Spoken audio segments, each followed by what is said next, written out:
Welcome to My Opinion here on My Opinion TV. Don't forget to like, share, subscribe, click the notification bell so as soon as a video is released, you'll be one of the first to be notified. And this morning, it's the morning after the event. It's the morning after the cult pastor, Kevin Smith, passed away in a motor vehicle accident involving police officers from Montego Bay who were transporting him into Kingston to be formally charged for murder and illegal possession of firearm. Now, this morning we want to say condolences to the family, especially of the police constable who died in the crash. He's 26-year-old Orlando Irons. He was assigned to the St. James Division. Reports are that Irons and two other police officers were transporting Smith in an unmarked police vehicle which crashed on Church Road in Linstead, St. Catherine. Another police team traveling in separate vehicle with another suspect alerted colleagues for assistance. The police said in a statement yesterday. On arrival, Irons, the injured officers, and Smith were taken to hospital where Irons and the pastor were pronounced dead and the others admitted in serious condition. Police said Smith was being transported from St. James to the Major Investigation Division in Kingston to be formally charged with the offenses. Now, it is a sad situation that a young police officer lost his life in this unfortunate incident. It's unfortunate based on the fact that, especially in a time of corona, I don't know why a virtual court could not be held.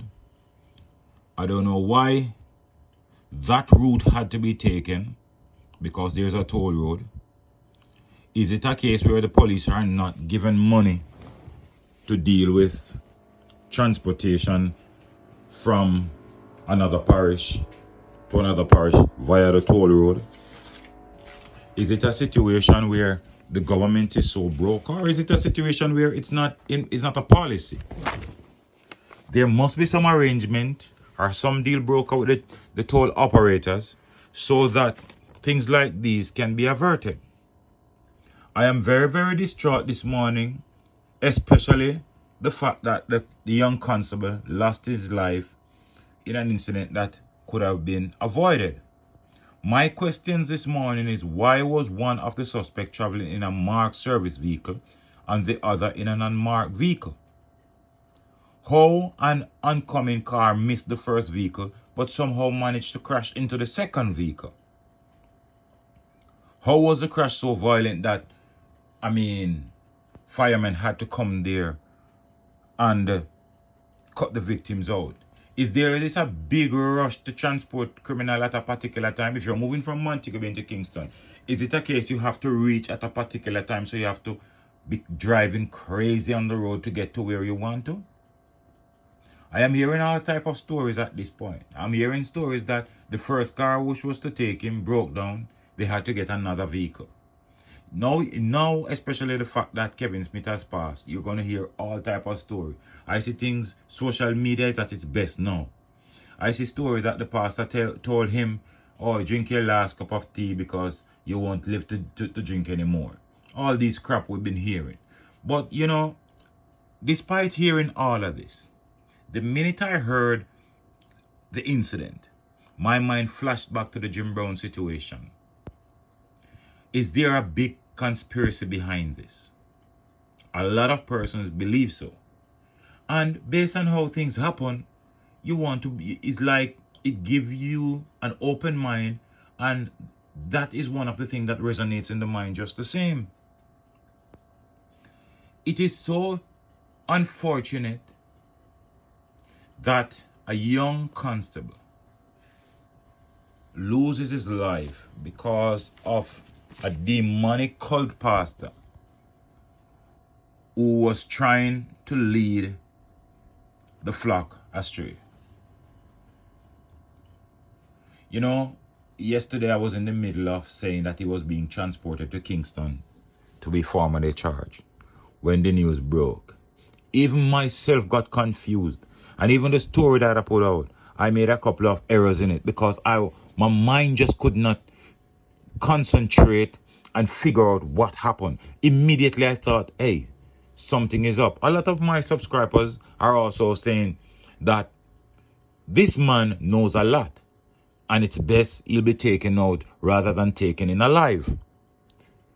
I don't know, I can't say the same thing, I'm not aware, but yeah, the thing about it is that it allows you to think and think out of the box. Why? There's too much why in this situation.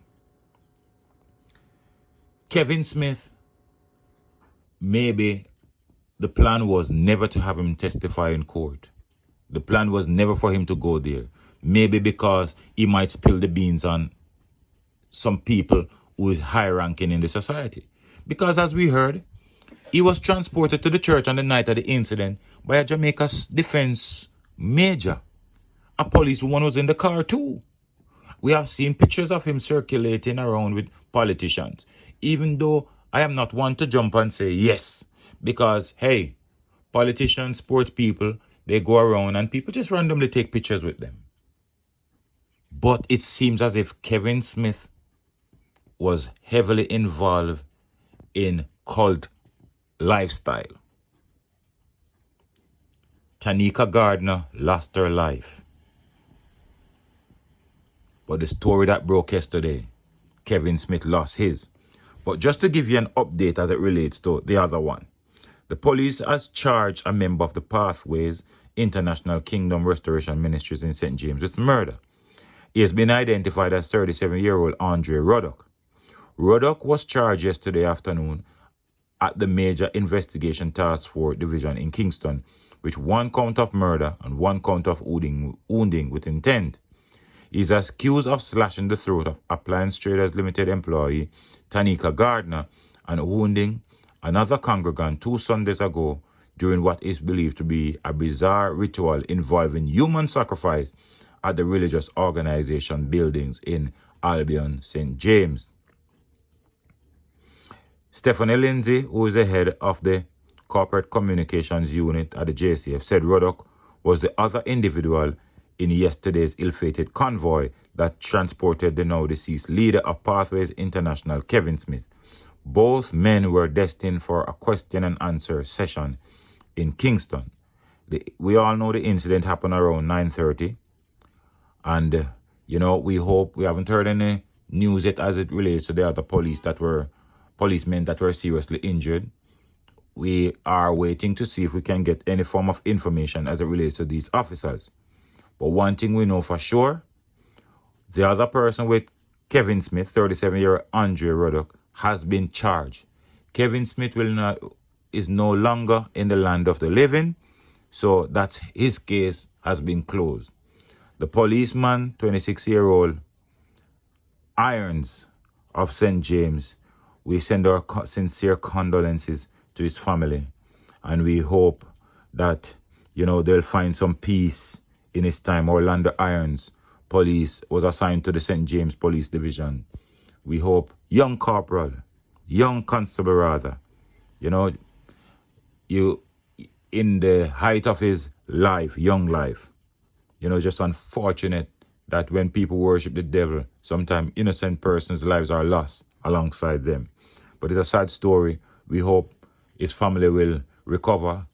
We hope the members of the security force will take some, sympathy at this time for the life lost of a young, vibrant police officer. But a lot of people was never showing any remorse to Kevin Smith. As a matter of fact, I even saw a video where one of the persons were saying, help the police, not Kevin Smith. So Kevin Smith suffered the wrath of the Jamaican public based on what happened. But just a sad story this morning, the day after Kevin Smith lost his life. The Kevin Smith and the police lost their life. We're still hoping the other policemen who were involved in the incident will pull through so we can hear what really transpired. But at this point, there are a lot of questions to be answered. A lot of questions are still out there. And a lot of persons, including myself, is wondering if this situation is a conspiracy theory. But let me know what you think in the comment section.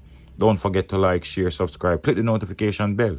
So as soon as a video is released, you'll be one of the first to be notified. Until next time, stay safe.